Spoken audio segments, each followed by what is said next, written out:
stringing out a unit across the battlefield. You've seen it done, you know it can be done. Why is it done?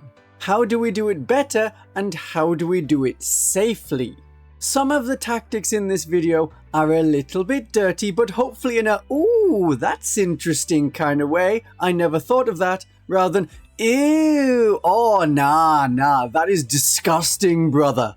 One reason to string out your units is to claim multiple objectives. That is something you can do in 10th edition of 40k, but you couldn't do in 9th edition. Control of an objective is determined by the objective control characteristic of models on that objective. That's it. In the new 2025-2026 mission decks, for the incursion maps, the objectives are much closer together, and when you have fewer units at 1000 points, compared to 2000 points, you want to make the most of them. Stringing them out across 2 objectives works. But regardless of the game size, if you have one unit controlling multiple objectives, it frees up other units to kill the enemy. And some abilities trigger from objectives. The Simulacrum of the Adepta Sororitas that you get on Battle Sisters, Dominions, and Novitiates, you roll a dice for each objective controlled by a unit with a Simulacrum.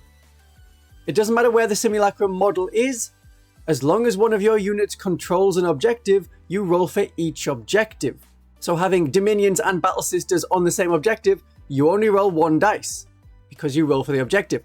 1 Battle Sister unit across 2 objectives, as long as there is a Simulacrum somewhere in that unit, you roll 2 dice to try and generate a miracle dice. Aside from objectives, you can string out a unit to protect other units, block enemies from getting to your valuable units. If there's a bunker or tower that you can't move through at the board edge, you could have 5 legionaries block that path so that enemies cannot charge the havocs with the big guns at the back. If this was a ruin instead of a tower or bunker, it would also block non-infantry units going through a ruin. Only infantry can move through ruins, in most cases. Other stratagems and abilities do exist to get around this. These strung out legionaries want to be about 6 inches ahead of the havocs to stop enemy units from charging the legionaries, wrapping around with pile-in, and then getting into the unit we wanted to protect with a consolidation move. Or we can string out a unit to block their entire army. Potentially. The point is to stop enemy movement.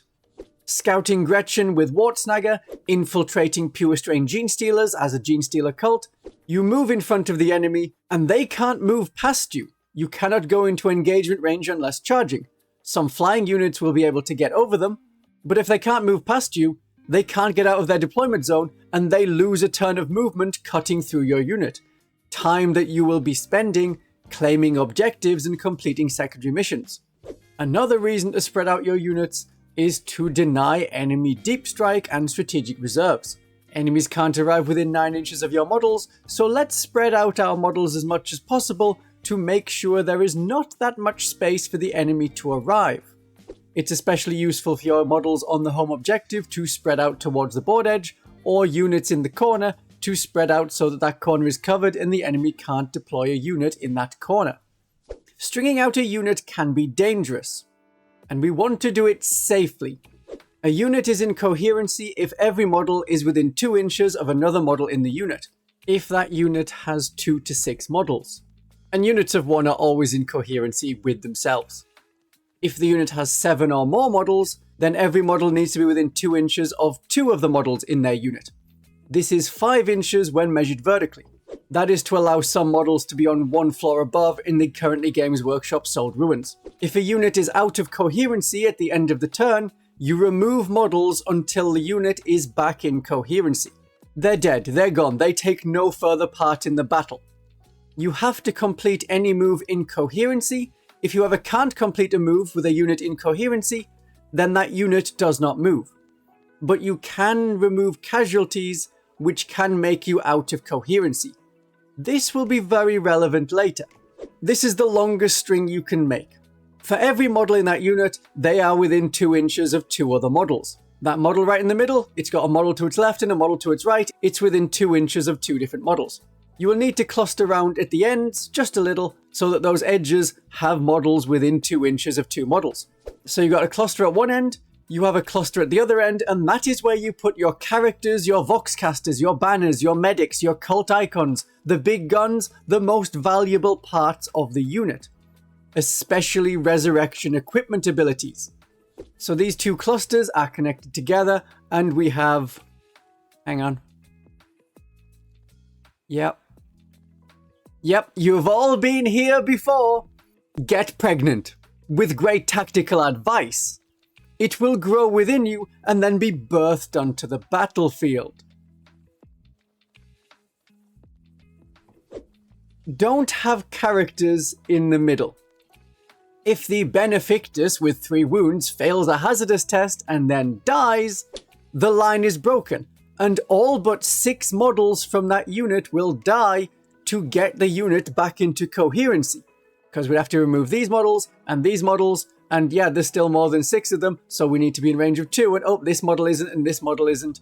And then eventually you get down to 6 models, each within range of 1 other model. So precision attacks can do way more damage in the form of knocking a unit out of coherency by killing the character models. To help mitigate that and be a bit safer when we're stringing out, is not to string out to the full extent. Add some firebreaks, extra models to prevent a full line collapse from 2 casualties. How long you want to have your line and how many firebreaks to put into it is up to you, depending on how dangerous but how long you want the line to be. With expensive models like 10 Terminators or 10 Aberrants, have at least 1 firebreak in the middle to stop the loss of 2 models becoming the loss of 4 models. But if your purpose was to delay the enemy, and you're going to do that regardless of how much firepower they put into you, like with Scouting Gretchen, like with infiltrating Pure Strains, you could string them out to the fullest extent because coherency is not checked to remove models until the end of the turn. They will be there through the entire enemy movement phase, and their shooting phase, and their charge phase. When it comes to removing models, you have to do it a bit slower than normal. You assign attacks to a model and then make your saves. So you don't quickly roll 8 saves, see how many are failed, then decide which models to take off. But you could say you're taking casualties from far left to far right. Otherwise, you point at a model, roll a dice, point at a model, roll a dice, point at a model, roll a dice if they keep dying. Keep pointing at the same model if they survived because that model is going to take the next save. The reason we have to do it this way is that is strictly how the rules are done, which normally doesn't matter, but you may want to take saves on the firebreak models, because 2 failed saves taking out these 2 models will not cause you to lose coherency. But losing those 2 models and then a model on the far left will mean that you are out of coherency. Doing it from one side of the line to the other is usually the quickest way. But you may have to slow roll some of the saves. Coherency only matters at the end of the turn, and you may get shot by multiple enemy units. But do you see why it's important? If you knew you were only going to fail 1 save, then you could take off 1 firebreak model and it's all fine. Otherwise, if there were 6 saves to make, you would take them from the left side of the line, then find out you only failed 1, but you've already taken off 1 model, so you lose a couple more from coherency. That's why it's different, that's why you have to slow roll it.